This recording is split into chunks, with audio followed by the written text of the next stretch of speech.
Junk economics strikes again, as do Yemeni bodega owners.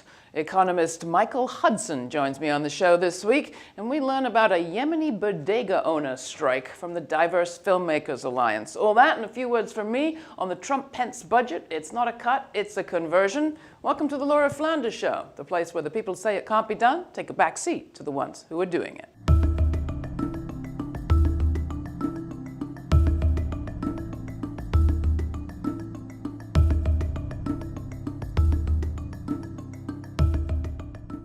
The decline of language must ultimately have political and economic causes, George Orwell wrote in Politics in the English Language, published in 1946.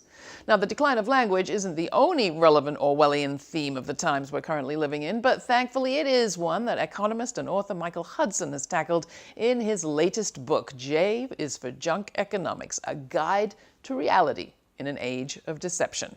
Originally written as an appendix, Hudson's created an economic dictionary that challenges a vocabulary of deception used by the media and political elites alike to create, as he describes it, an economy of a parallel universe that has the majority of Americans acting against their own best interests. I'm really excited to have you back on the program, Michael. It's great to see you. It's good to be back. So this book was 10 years in the making. In that period, have you seen any new, exciting, or terrifying obfuscations, lies, and ways of talking about the economy? Well, fortunately, things got worse and worse since 2008, and as a result, I greatly expanded it, made it a completely different book, and also I made the whole focus on the vocabulary, because economics has turned into an Orwellian vocabulary where words mean exactly the opposite of what they used to mean. So give us an example. Well, reform.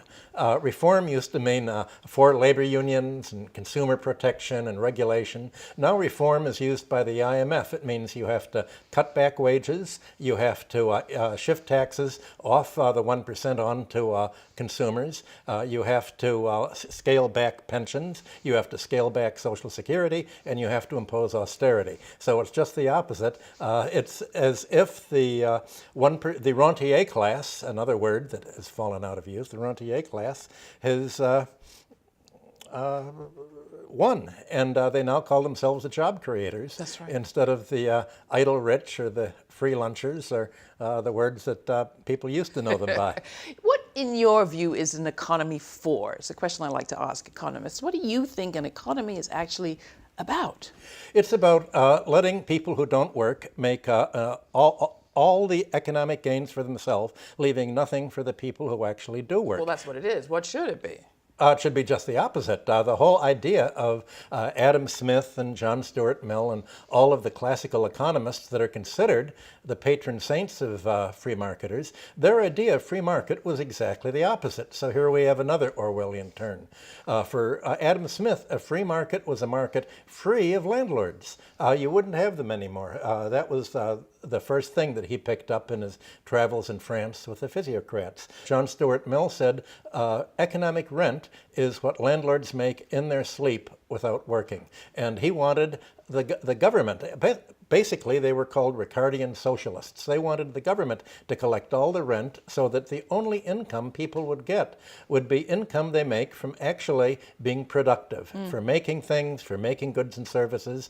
And now the idea of productivity is just the reverse. It's defined as how much money Goldman Sachs, for instance, can make from the rest of the economy without doing any work. Is there anything new in the way Trump or his colleagues talk about the economy insofar as you can make sense of it? You're making the point that it's difficult to make sense of in the best of times. I don't think he really talks about the economy. He talks about, here's a beautiful picture, how America could be, and he never talks about how he'll get there, never talks about what he'll do.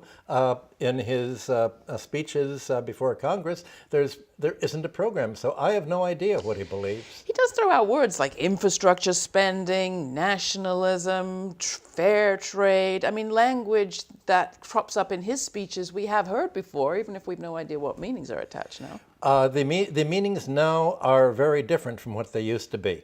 In the late 19th century, Simon Patton, who was the first economics professor at the first business school, the Wharton School of Business, said America's going to get rich on infrastructure because it's a fourth factor of production besides labor, land, and capital. Public infrastructure actually is the largest capital investment in every economy. Now we're talking schools, roads, everything. Hospitals. Yes, and these are most of the investment of every country is in this. And Patton pointed out that the objective of schools and education and roads isn't to make a profit.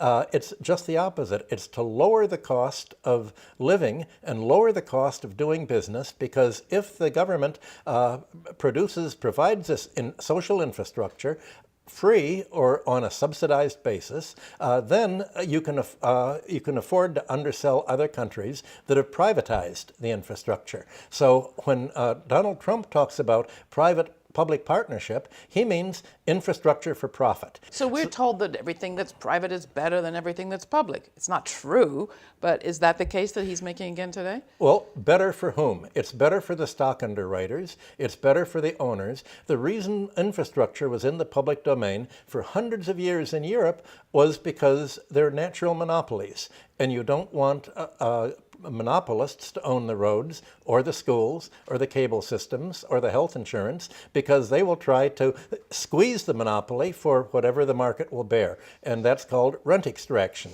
And if you privatize it for profit, then the cost of using these roads, the cost of using education, the cost of using water and sewer are going to rise so much that the economy is going to begin looking like England after Margaret Thatcher. So talk about the importance of this conversation about infrastructure right now, because we just had a housing crisis that was created out of the financial class's desperation to find something else they could trade and make a buck on. Is the infrastructure the last thing that private capitalists have to exploit? It's like conquering a new country. It's the largest amount of wealth in the world that has not been privatized and grabbed. And basically privatization is what the Russians call it grabitization. And the way you grab it is financially. You force cities and states and governments into deficit, and you say, well, you can't pay the loans like Greece. You'll have to repay by selling off the public domain. Sell us your ports. Sell us your land. Sell us your museums. Sell us your tourist sites. Sell us your schools, your electric companies, and now we will privatize them. And now, once they're privatized, not only do you have to pay profit, you have to pay interest, you have to pay management fees. The company looks like something Mitt Romney would have taken over. And you have huge capital gains, and you have to pay this in a foreign currency, because they're usually foreigners. Well, in this country, well, in Greece there was resistance. Yes. In this country, is there resistance? Do you see it out there? Did Bernie Sanders provide an alternative way of looking things? Does Elizabeth Warren? Well, there have not been any marches against it. There's no been march. Early days so far. Early days, but the marches have been divided into non-economic identity. You don't have a working class march. You don't have a wage earners march. You don't have a peace march. You don't have an anti-war march. You don't have a march against the new Cold War. You don't have a march, keep infrastructure public. Or you don't have a march for single-payer health care. Even though Donald Trump, in one of his early campaign speeches, said, well, of course, single-payer is the most efficient, which it is.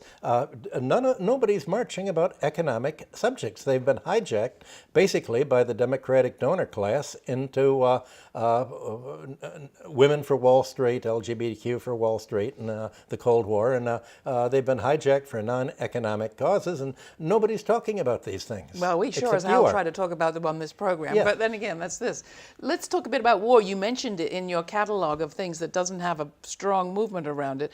Wars historically have kind of rescued crisis capitalism, or capitalism in crisis. We've got a lot of them going on, but it doesn't seem to be working, or is it? Working for whom? I mean, it's not working in the sense that Hillary's war in Libya destroyed the country and turned the arms over to ISIS, which President Obama said we're going to use ISIS to work with our friends against the bad dictator there. And essentially, this is part of Samantha Power's R2P, the responsibility to privatize, saying that if you don't protect your country and privatize it by selling to us, you're doing the wrong things, and we will have to protect you by bombing you so that there won't be any more people to oppose privatization and we can take over. So and that's pretty consistent across multiple administrations, first Bush, Clinton, second Bush, and Obama. Yes, it's all been as if it's a single administration, and basically it seems to be the what's called the dark state, and the people who were forcing Trump to get rid of Flynn and are now focusing their eyes on Trump, just in case he really was serious about making peace with Russia. I call it the light state. Come on now. What? Let's call it the light state, Light for state. once. Let's touch on a couple of other things. One, I do want to hear what you made of the Bernie Sanders campaign and whether you think Elizabeth Warren provides any kind of alternative. And then finally, I think there's a lot of people out there who'd like some help in how do they make sense of the reporting that's coming their way. Among other things, we're being told the stock market is soaring, and that's somehow good for all of us. That the idea is bait and switch. The idea is to make it appear as if the stock market reflects how well the economy is doing, but it's really just the opposite. Stocks are pushed up by companies not investing in expanding in production. Instead of putting money into new investment, instead of putting money into the pension funds or improving living conditions, they're using their profits for stock buybacks and basically for dividend payouts. Now that pushes up the stock market instead of actual investment. So the higher the stock market goes, that means you're stripping the economy. It's called asset stripping.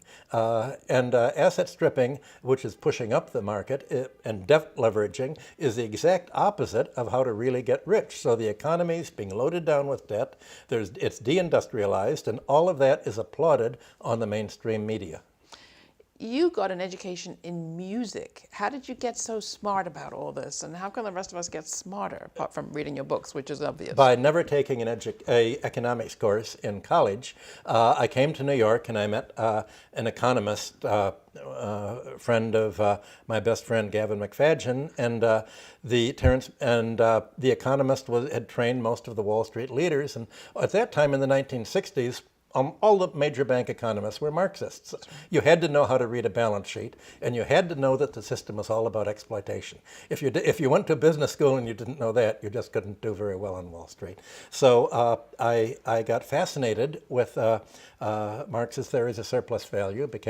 I did get a PhD in economics as a union card, and I learned everything basically working as Chase Manhattan's balance of payments economist and Arthur Andersen, and for banks on Wall Street, about how the economy actually worked. And how do we get smarter? I mean, it does seem to me that in the era of Occupy Wall Street, there was a lot of talk about change in the curriculum of traditional economics teaching, whether it was at Harvard or Chicago or all the major schools. Has that progressed? Are people getting a more diversified view of economic theory, which after all is theory, not biblical truth? No, it's almost impossible to fix a discipline that has become so rigidified. And the University of Chicago, Harvard, the free marketers realized that in order to have a free market economy, you have to have a totalitarian control of the curriculum. You can't have any discussion of history or any alternative. That's Margaret Thatcher's principle. There is no alternative. So rather than try to reform a discipline where all of the perceptive people have dropped out, you'd have to create a new discipline. I called myself a futurist since the 1970s because that wasn't tainted with economics. What is an economist? Someone who tells you to get rich by, we need austerity, we need to give money to the job creators, the 1% who really don't create jobs, they're outsourcers and downsizers. So we need a new university department in order to talk about how the world really works. All right, so that's where I want to end. As a futurist, assuming that you have a good sense of the future, How do you describe this moment? How will history describe this moment? And you've avoided the questions about Bernie Sanders and Elizabeth Warren along the way. Well, history of there was a turning point in 2008, and the turning point that normally would have happened to restore growth would have been to write down the debts. Mm-hmm. There was a lot of junk mortgage debt. There was so much debt that the economy could not grow under the mortgage debt and the student debt. And instead of fulfilling his campaign promise to write down the mortgages to the actual real value of buildings and the carrying charge to the rental value, Obama backed his campaign contributors, not his voters, and stood up for Wall Street, didn't cancel the debt. And so right now, as a result of what's happened in 2008, not only in America, but in Europe, that's become a dead zone for the Eurozone, in Greece, this will be the period of the slow crash, going gradually down and down and down as the debts mount up and crowd out spending on goods and services. So basically, it's an economic shrinkage that will continue until people finally think of an alternative and fight back, but the alternative is not going to come from economics departments. It'll have to come from the people realizing that things don't have to be this way. It doesn't have to be the way it is. There is an alternative, Mrs. Thatcher, and everyone else who's paying attention. Michael Hudson, thank you so much. It's just great to talk with you again. It's great to be back here. I wish you were teaching economics every day. Michael Hudson's new book, J is for Junk Economics, is available right now through a link at our website. Check it out.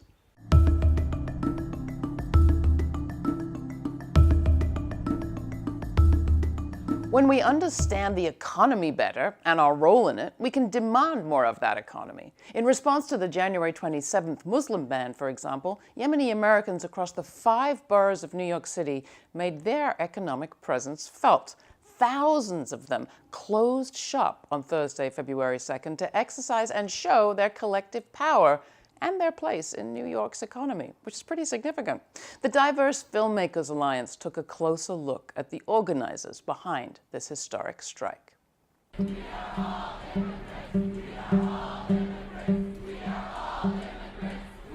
There is real fear in the air.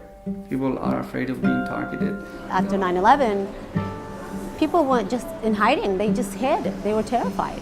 But I was like, no, not this time. My phone that very evening was ringing off the hook in text messages, people asking for answers. They all had a story to share, a relative or an employee impacted by the ban. I have my husband, who is a Yemeni national. He escaped the war in the beginning of 2015. What's going to happen to his application? Is he going to join me? He was vetted for an entire year. And for this man to all of a sudden make everyone illegal, even green card holders, just really terrifying. This can't be right. I'm an American, I have rights. The sorrow and devastation that I was told about that evening made them all just say, we need to find some way to make our voices heard. It all starts with an idea. In Facebook, someone put out the idea. We are here, we have store. We've got power. We own 90% of grocery stores and bodegas, bodegas in New York City. Zaid said to me, I have a really radical idea. So of course I braced myself and I was like, what is he about to tell me that is so radical? Let's shut down, just shut in the store, and then maybe we tie it with the protests.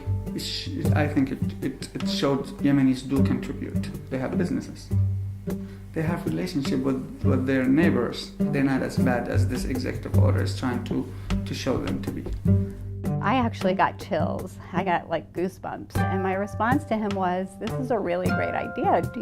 Do you think you guys can actually close, all the bodegas across the 5 boroughs? That there are at least 4,000 to 6,000. Yemenis tend to stay away from such a thing. Back in the Middle East, people ran away from politics. For the last 4 or 5 decades, many Americans have basically said, we're not going to talk politics. We need to just focus on what we need to do here. In hard times, opportunities are being born. So I think it's an opportunity to change the Yemeni American mind. And Zaid called influential business leaders to convince people to close their businesses. Well, the social media is my role. I have more than 15,000 followers. More than half are Yemenis in New York City, and a lot of them are bodega owners, grocery store owners. We're hoping 500 people, 1,000 people, a couple hundred stores, just to say a statement. We had absolutely no idea that we were going to turn up 6,000 to 7,000 people that day. Almost every area had a store or 2 or 3 closed. It's a major surprise. It's a sign of that everybody is a victim.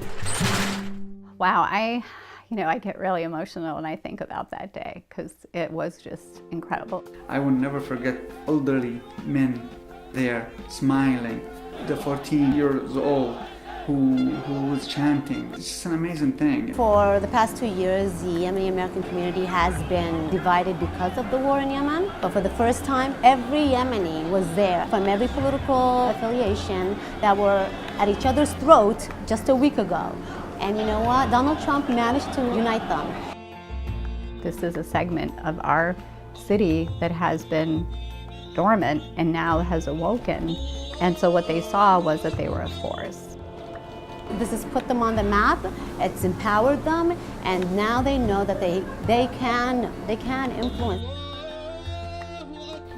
I think the ground are laid for real change among the Yemeni American. A number of the merchants are actually talking about the establishment of a merchants association. And they've seen the Muslim ban as an opportunity to wake them up and realize that they need to have a place at the table. The Yemeni bodega shut down will certainly go down in history, not only in New York City, but the United States. Now in the Bay Area, California, bodega strike. In DC, they're striking. There's, the women's march leaders the day after we had ours are like, yeah, a day without women. Seeing, the chants, refugees are welcome here, or the no wall, if it wasn't for those people coming out, we would not have the guts to do so. The moment we saw what we have people with us, it made it easier. It's an amazing portrait being drawn in front of me that people rise to do what's right. Don't underestimate the value of anything good that you do. Yes, we are Americans. You are Americans. America is the land of freedom.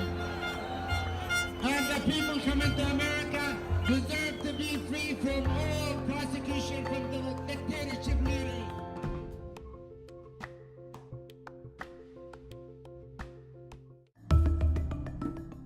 Slashing safety nets, cutting public programs, shrinking life chances and all our chances at clean water. My emails have begun to read like a horror movie script with round-the-clock slashing. The reason? Democrats and their pals are alarmed about the administration's budget. Sure enough, it's scary. The GOP plans to strip $54 billion from spending on all things human and ecological to increase already massive military spending.